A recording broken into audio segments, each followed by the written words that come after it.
नमस्कार दोस्तों। आज की कहानी मुंशी प्रेमचंद जी द्वारा लिखित सच्चाई का उपहार। तो ये कहानी शुरू करते हैं। तहसीली मदरसा बराव के प्रथमाध्यापक मुंशी भवानी सहाय को बागवानी का कुछ व्यसन था। क्यारियों में भांति भांति के फूल और पत्तियां लगा रखी थी। दरवाजे पर लताएं चढ़ा दी थी। इससे मदरसे की शोभा अधिक हो गई थी। वो मिडिल कक्षा के लड़कों से भी अपने बगीचे को सींचने और साफ करने में मदद लिया करते थे। अधिकांश लड़के इस काम को रुचिपूर्वक करते, इससे उनका मनोरंजन होता था। किंतु दर्जे में 4-5 लड़के जमींदारों के थे।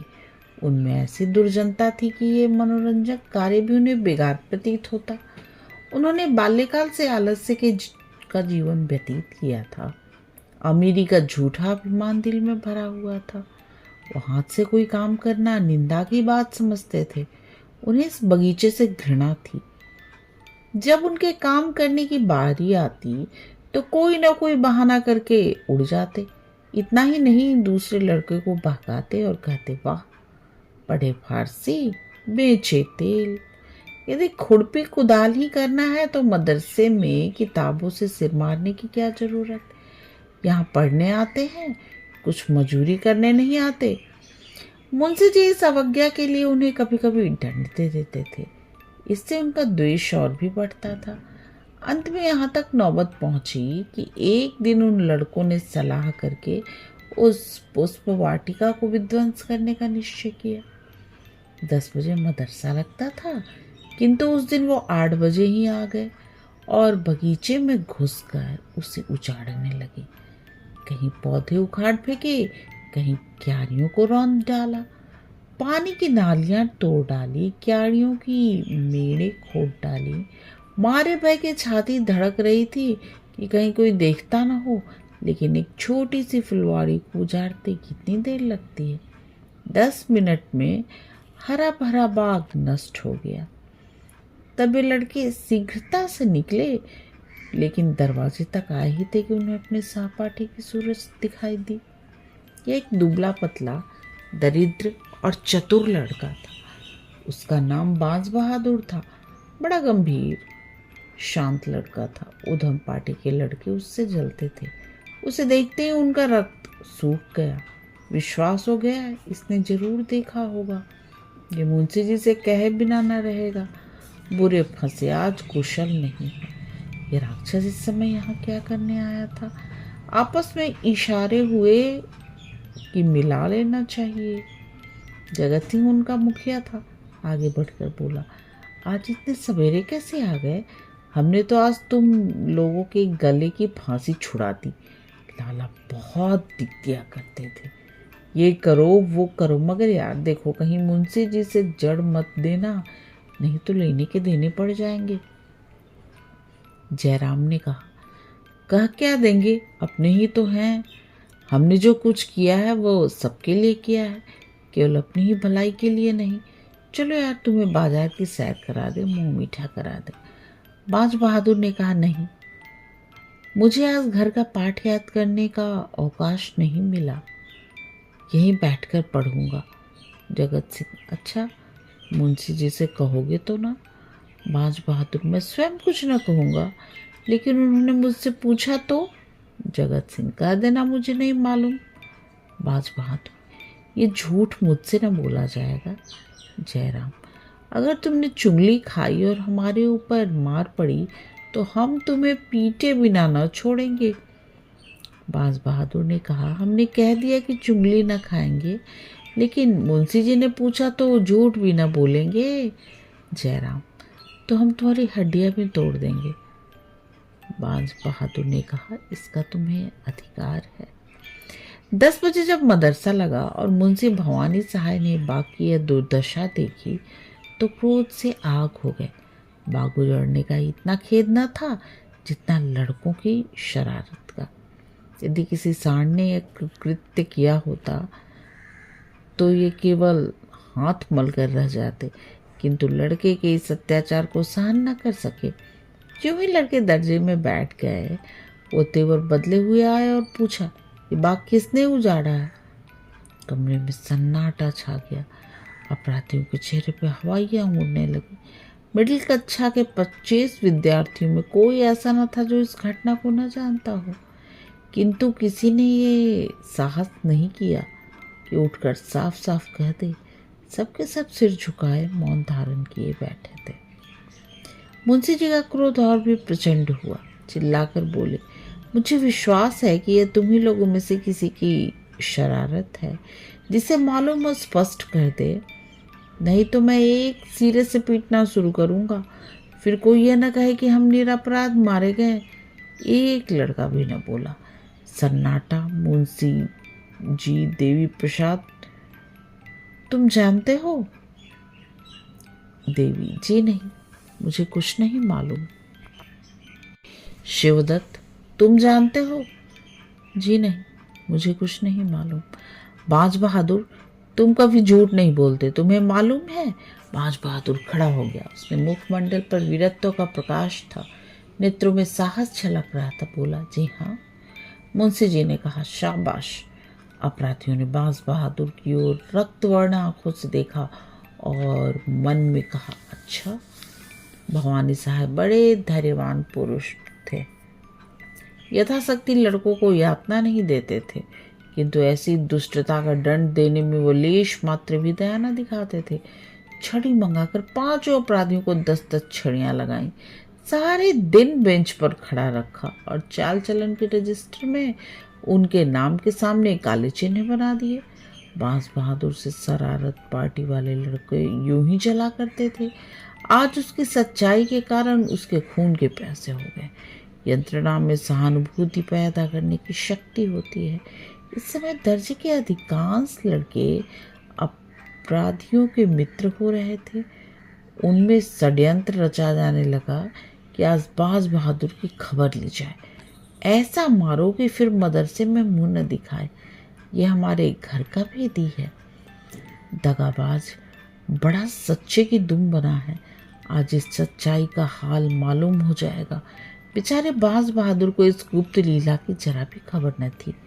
विद्रोहियों ने उसे अंधकार में रखने का पूरा यत्न किया था। छुट्टी होने के बाद बाज बहादुर घर की तरफ चला। रास्ते में एक अमरूद का बाग था। वहाँ जगत सिंह और जयराम कई लड़कों के साथ खड़े थे। बाज बहादुर चौंका, समझ गया कि ये लोग मुझे छेड़ने पर उतारू हैं, किंतु बचने का कोई उपाय न था। कुछ हिचकता हुआ आगे बढ़ा। जगत सिंह बोला, आओ लाला, बहुत राह दिखाई, आओ सच्चाई का इनाम लेते जाओ। बाज बहादुर, रास्ते से हट जाओ, मुझे जाने दो। जयराम ने कहा, जरा सच्चाई का मजा तो चखते जाइए। बाज बहादुर ने कहा, मैंने तुमसे कह दिया था जब मेरा नाम लेकर पूछेंगे तो मैं कह दूंगा। जयराम, हमने भी तो कह दिया था, तुम्हें इस काम का इनाम दिए बिना न छोड़ेंगे। ये कहते हुए वो बाज बहादुर की तरफ घूसा तान कर खड़ा हो गया। जगत सिंह ने उसके दोनों हाथ पकड़ने चाहे जब जयराम का छोटा भाई शिवराम अमृत की एक टहनी लेकर झपटा। शेष चारे लड़के खड़े होकर तमाशा देखने लगे। ये रिजर्व सेना थी जो आवश्यकता पड़ने पर मित्र दल की सहायता के लिए तैयार थी। बाग बहादुर दुर्बल लड़का था। उसकी हिम्मत इतनी नहीं थी कि वो मरम्मत करने वाले 3 मजबूत लड़के की बैंड बजा सके। सब लोग यही समझ रहे थे कि क्षण भर में तीनों उसे गिरा लेंगे।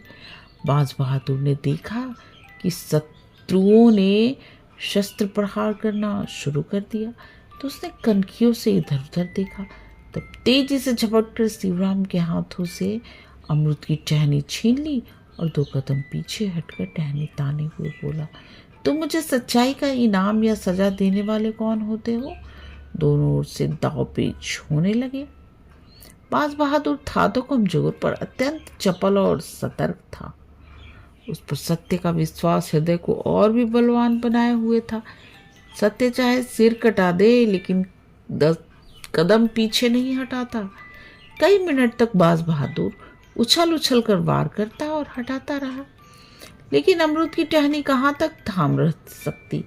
जरा देर में उसकी धज्जियां उड़ गईं।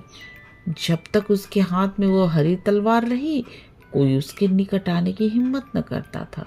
निहत्था होने पर भी वो ठोकरों और घूसों से जवाब देता रहा, मगर अंत में अधिक संख्या ने विजय पाई। बाज बहादुर की पसली में जयराम का एक घूसा ऐसा पड़ा कि वो बेदम होकर गिर पड़ा। आंखें पथरा गई और मूर्छा सी शक्ति होने की खड़े होने की शक्ति न थी। साहस करके उठा और लंगड़ाता हुआ घर की ओर चला। कोई 10 मिनट पीछे बाज बहादुर सचेत हुआ। कलेजे पर चोट लग गई थी, घाव ओछा पड़ा था, जिस पर भी खड़े होने की शक्ति न थी। साहस करके उठा और लंगड़ाता हुआ घर की ओर चला। उधर यह विजय दल भागते भागते जयराम के मकान पर पहुंचा। रास्ते ही में सारा दल तितर बितर हो गया। कोई इधर से निकल भागा, कोई उधर से। कठिन समस्या आ पड़ी थी। जयराम के घर पर केवल 3 सुदृढ़ लड़के पहुंचे। वहां पहुंचकर उनकी जान में जान आई। जयराम कहीं मर न गया हो तो घूसा खूब बैठ गया था। जगत सिंह, तुम्हें पसली में नहीं मारना चाहिए था, अगर तिल्ली फट गई होगी तो न बचेगा। जयराम, यार मैंने जान के थोड़े ही मारा था, संयोग ही था, अब बताओ क्या किया जाए। जगत सिंह, करना क्या है, चुपचाप बैठे रहो। जयराम, कहीं मैं अकेला तो न फंसूंगा। जगत सिंह, अकेले कौन फंसेगा, सबके सब साथ चलेंगे। जयराम, अगर बाज बहादुर मरा नहीं है तो उठकर सीधे मुंशी जी के पास जाएगा। जगत सिंह और मुंशी जी कल हम लोगों की खाल अवश्य उधेड़ेंगे। जयराम, इसीलिए मेरी सलाह है कि कल से मदरसे जाओ भी नहीं, नाम कटा के दूसरी जगह चले चले, नहीं तो बीमारी का बहाना करके बैठे रहें। महीने 2 महीने के बाद जब मामला ठंडा पड़ जाएगा तो देखा जाएगा। शिवराम और जय परीक्षा होने वाली है। जयराम, ओहो, इसका तो ख्याल ही न था, 1 ही महीना तो रह गया है। जगत सिंह, तुम्हें अब की जरूर वजीफा मिलता। जयराम, हाँ, मैंने बहुत परिश्रम किया था। तो फिर? जगत सिंह, कुछ नहीं, तरक्की तो हो ही जाएगी, वजीफे से हाथ धोना पड़ेगा। जयराम, बाज बहादुर के हाथ लग जाएगा। जगत सिंह, बहुत अच्छा होगा, बेचारे ने मार भी तो खाई है। दूसरे दिन मदरसा लगा। जगत सिंह, जयराम और शिवराम तीनों गायब थे।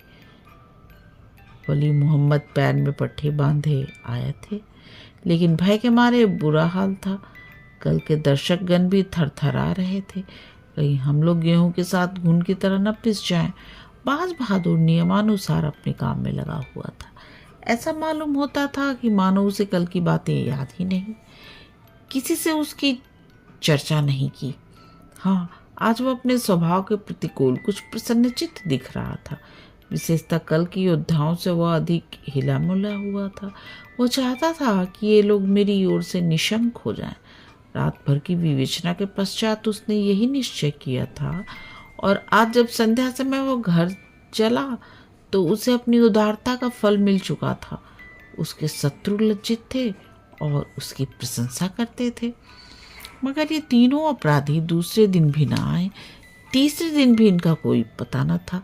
वो घर से मदरसे को चलते, लेकिन देहात की तरफ निकल जाते।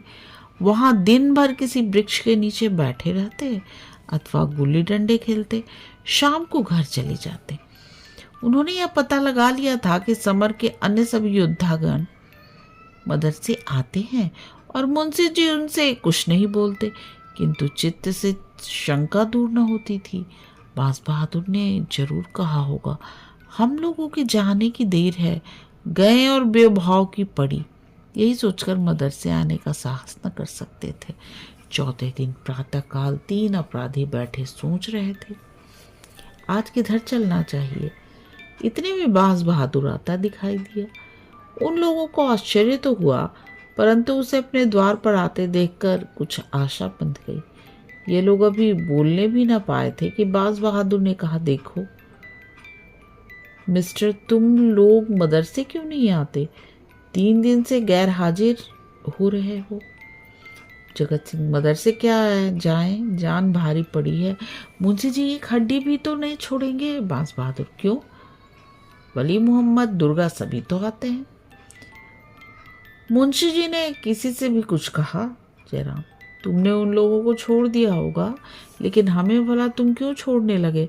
तुमने एक एक की 3-3 जड़ी होगी। बांस बहादुर, आज मदरसे चलकर इसकी परीक्षा ही कर लो।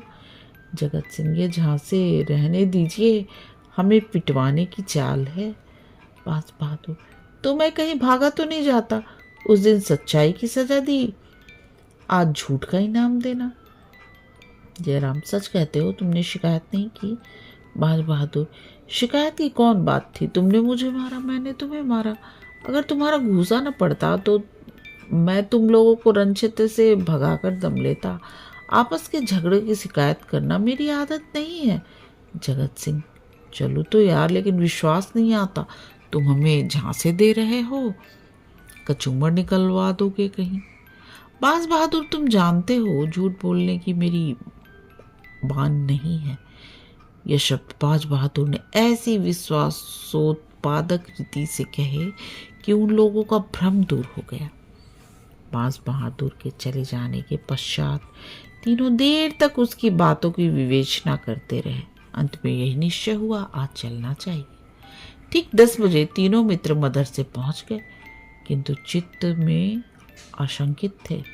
चेहरे का रंग उड़ा हुआ था। मुंशी जी कमरे में आए, खड़े होकर उनका स्वागत किया।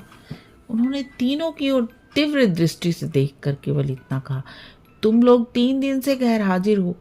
देखो, दर्जे में जो इम्तिहानी सवाल हुए हैं उन्हें नकल कर लो। फिर पढ़ाने में मग्न हो गए। जब पानी पीने के लिए लड़कों को आधे घंटे का अवकाश मिला तो तीनों मित्र ने उनके सहयोगी जमा होकर आपस में बातें करने लगे। जयराम, हम तो जान पर खेलकर मदरसे आए थे, मगर बाज बहादुर है बात का धनी। वली मोहम्मद, मुझे तो ऐसा मालूम होता है वो आदमी नहीं देवता है। ये आंखों देखी बात न होती तो मुझे कभी इस पर विश्वास ना आता। जगत सिंह, भालुमंसी इसी को कहते हैं। हमसे बड़ी भूल हुई कि उसके साथ ऐसा अन्याय किया।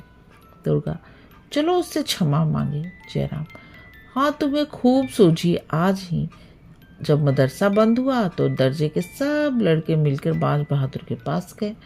जगत सिंह उनका नेता बनकर बोला, भाई साहब, हम सबके सब तुम्हारे अपराधी हैं।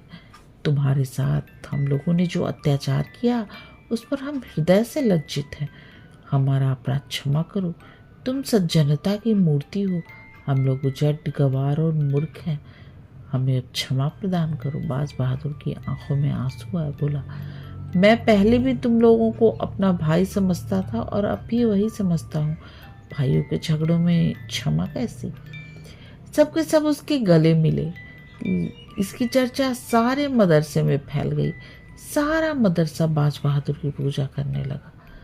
वो अपने मदरसे का मुखिया, नेता और सिरमौर बन गया।